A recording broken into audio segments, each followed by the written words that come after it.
And welcome back to the Factor Uncensored. The Education Department will restart collection on student loans next month. That's bad news for some. The announcement marks an end to a period of leniency which began during the COVID-19 pandemic. Beginning May 5th, the department will begin involuntary collection through the Treasury Department's offset program. Currently, more than 5 million borrowers are in default on their federal student loans. Joining us to talk about it, CPA and attorney Lucy Petrie. Glad to have you here on the Factor Uncensored. How big of an issue, how big of a problem are we looking at?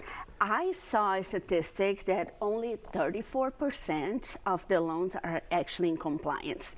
That the other ones are at some point, one point or another, short default, meaning like 30 days out, and some are seriously delinquent, but only 34% are actually in compliance. Did we give people too much time off? And many are like, I've moved on. Sorry, guys, I've moved on with this money. I don't know. There was a whole thing with forgiving the student loans, right? And then we were forgiving, and then we were not forgiving, and then they just stopped collection efforts. So I don't know if we gave them too much time. Surely they will say no. Right. I knew it was coming, right? I think people knew it was coming, but I heard people saying that there's confusion right now as to even how much to pay. Well, the Trump administration, or the administration currently in power, says you have to pay it, right? Absolutely. I mean, it is a loan after all, right? Yeah. I mean, it makes sense. You took out a loan, you need to pay it back. But yeah.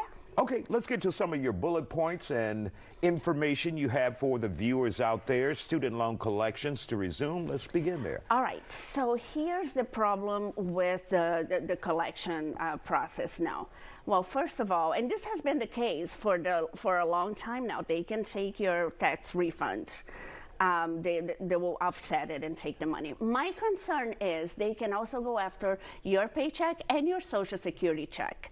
Now, the Social Security, the problem with the Social Security is if you're collecting Social Security, you probably really need that money. You're probably on a fixed income.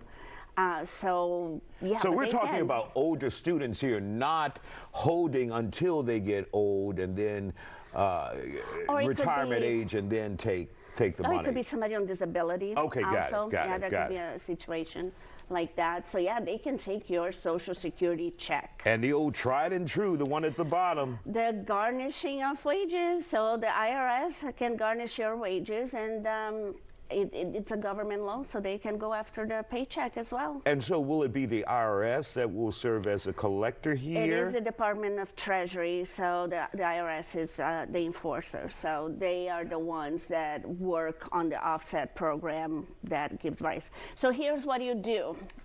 If you suspect, or even if you're not sure, I mean, I've paid off my student loan, but I called them today. I wanted to make sure this number was working for everybody watching this at home. I called, it was a very easy process, and they said, Lucy, you are good. You do not owe any money. Oh, so you double checked just to make sure. I did. There you go. So it's really easy. So go ahead and call, just check, make sure. And if you do owe, and you're not sure whether you're current or not, because, you know, they can make mistakes, go to this website and create an account, and if you cannot pay, get into a payment plan. And really quick, Lucy, I mean, the main point of this segment also was they can put you into collections. Oh, absolutely. They ruin can, your credit. And let's will. Make sure we hit that point home. They can, and they will. And you have a very good point. I'm glad you brought it up, because it could be not only if you took out the loan, but if you co-signed a loan for somebody else too. That's the worst, right? If you co-signed, helped somebody, or it could be even your children or a family member that you co-signed, you could. So they're going after your credit as well. Yes, it will show up on your credit and report. I read a report recently where a guy moved from one location to another and they couldn't get in touch with him, and he had great credit until Absolutely. He didn't pay his student loan because he wasn't at the same address, and now his credit is ruined. Absolutely. So it's already happening. It's not Right. going to happen. It's already happening to people. Yes, yes. So be proactive. Call that number. Go to that website and just do something about it. They will work with you, and they will also put you into a income-based repayment. Mm-hmm. So based on how much money you are making, I don't know how good that is, but you have to be proactive. Okay, once again, they will go after your credit, guys. If you Yeah. haven't paid those student loans, they've already hit several people, so remember that.